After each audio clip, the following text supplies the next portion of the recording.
pendidikan Islam Ahmadiyah.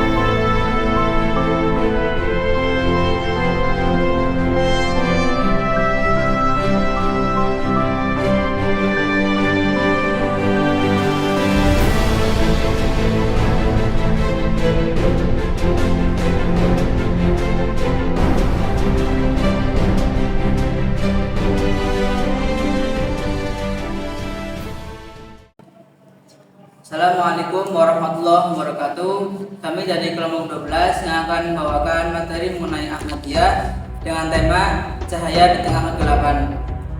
Dalam episode kali ini kita akan membahas terkait profil singkat pendiri Ahmadiyah, yaitu Hazrat Mirza Ghulam Ahmad, Imam Mahdi dan Nabi Isa yang dijanjikan oleh Yang Mulia Rasulullah SAW.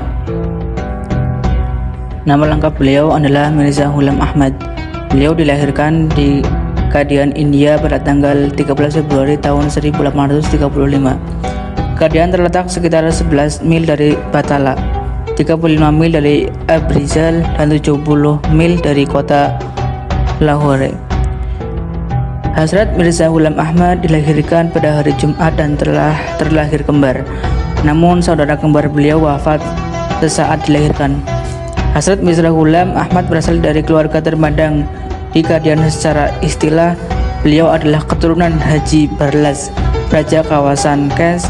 Tatkala Amir Tughlab Timur menyerang Kes, Haji Barlas keluarga terpaksa melahirkan diri ke Khorasan, dan Samarkand mulai menetap di sana. Tetapi pada abad ke-16 Masehi, seorang keturunan Haji Barlas yang bernama Mirza Hadi Begi beserta 200 pengikutnya melakukan hijrah ke India dan menetap di kawasan Sungai Hias. Mirza Hadi Beg adalah seorang ilmuwan, kemudian beliau diangkat sebagai kadi atau hakim oleh pemerintah pusat New Delhi.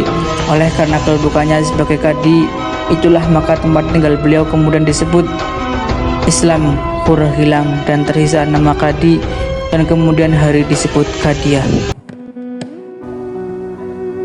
Ayah Hazrat Mirza Ghulam Ahmad bernama Mirza Ghulam Murtado. Beliau adalah seorang hartawan dan juga seorang tuan tanah, sehingga sebagian besar waktunya tercurahkan untuk masalah-masalah duniawi. Namun, lain halnya dengan Mirza Ghulam Ahmad, beliau sedari dini lebih mencurahkan waktunya ke dalam urusan dan juga perkara rohani, sehingga beliau sangat lekat dengan ibadah, mengkaji ilmu Al-Quran, dan juga menghabiskan waktunya di dalam masjid. Sejak kecil pun, beliau mendapat bimbingan pendidikan yang mumpuni di bawah bimbingan seorang guru privat. Beliau mempelajari ilmu agama, ilmu bahasa Arab, kajian kitab klasik, dan ilmu ketabiban dari sang ayah. Sehingga wajarlah di usia masih sangat muda, beliau menjadi pusat ilmu bagi kawan-kawan seusianya. Bahkan di usia 28 tahun, beliau menjadi tempat bertanya dan juga belajar beberapa tokoh-tokoh dari agama-agama yang lain. Pada saat beliau masih muda, gerakan kaderisasi di India sangat masif. Para pendeta giat menyebarkan ajaran-ajaran Kristen hingga ke kampung-kampung, sehingga banyak orang-orang yang berpindah agama menjadi Kristiani.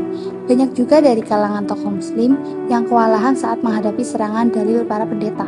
Namun, lain halnya jika para pendeta berjumpa dan berdiskusi dengan Hazrat Mirza Ghulam Ahmad. Mereka semua mengakui keunggulan ilmu beliau.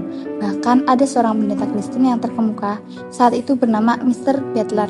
Ia bekerja di Scott Mission in Sialkot dan sering bertukar pikiran dengan Hazrat Mirza Ghulam Ahmad. Ia sangat tertarik dengan kedalaman ilmu beliau. Tatkala Mr. Butler hendak kembali ke negerinya, ia datang menemui Hazrat Mirza Ghulam Ahmad untuk berpamitan dan juga berbincang-bincang beberapa saat untuk kemudian ia pulang ke negerinya. Dalam perjalanan hidupnya, Hazrat Mirza Ghulam Ahmad alaihissalam atas perintah ayahanda beliau pernah bekerja di kantor pemerintahan di kota Siangkot. Namun hal ini berjalan sekitar 4 tahun saja. Setelah itu beliau kembali ke Kadian untuk memperdalam ilmu agama dan ilmu rohani. Beliau tidak menyukai hal dunia, bukan berarti pemalas ataupun tidak suka bekerja. Justru beliau adalah yang sangat rajin dan suka bekerja keras. Pada tahun 1876, Di saat usia beliau sekitar 40 tahun, ayahanda beliau sakit parah dan beliau pun lalu mendapatkan wahyu dari Allah Ta'ala berupa untaian kalimat dalam Al-Quran, yakni wassama'i wattariq, demi langit dan yang datang pada malam hari. Melalui wahyu ini Allah Ta'ala dengan kasih sayangnya menyatakan bahwa ayahmu akan segera wafat dan mulai hari ini aku yang akan menjadi pelindung bagimu. Tak lama dari wahyu tersebut, beliau pun mendapatkan wahyu lainnya yang mengabarkan tentang kewafatan ayahanda beliau. Wahyu tersebut pun berasal dari untaian ayat Al-Quran surat Az-Zumar ayat 36. Alaihissallahu bikafin abda. Bukankah Allah cukup untuk melindungi hamba-hambanya?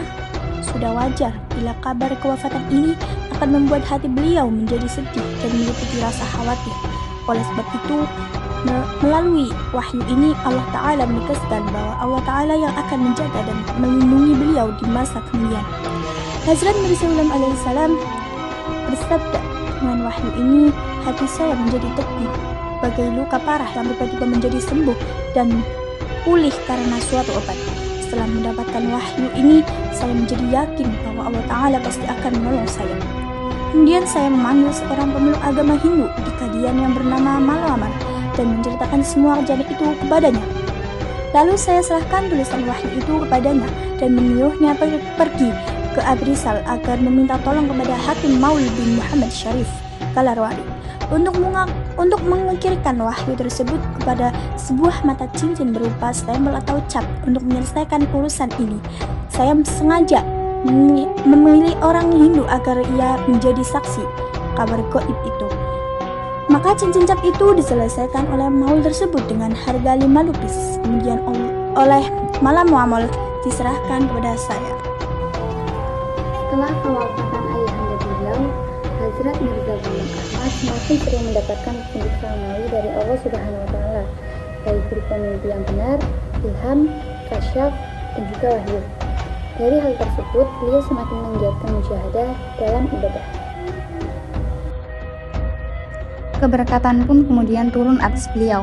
Perlahan namun pasti beliau lalu bertransformasi menjadi sosok rohaniawan dan intelektual muda yang sangat dihormati. Dengan karunia Allah Subhanahu wa Ta'ala, beliau mulai menkhidmati agama Islam dengan cara menyusun buku yang berisikan dalil-dalil jitu untuk menghalau setiap tuduhan, caci maki, dan juga fitnah yang dialamatkan kepada agama Islam dan juga kepada Yang Mulia Rasulullah SAW. Jawaban tersebut disampaikan dalam lembaran tulisan di surat kabar dan juga buku-buku, sehingga dalam waktu yang relatif singkat, nama beliau begitu masyhur di kalangan Muslim India sebagai pembela Islam.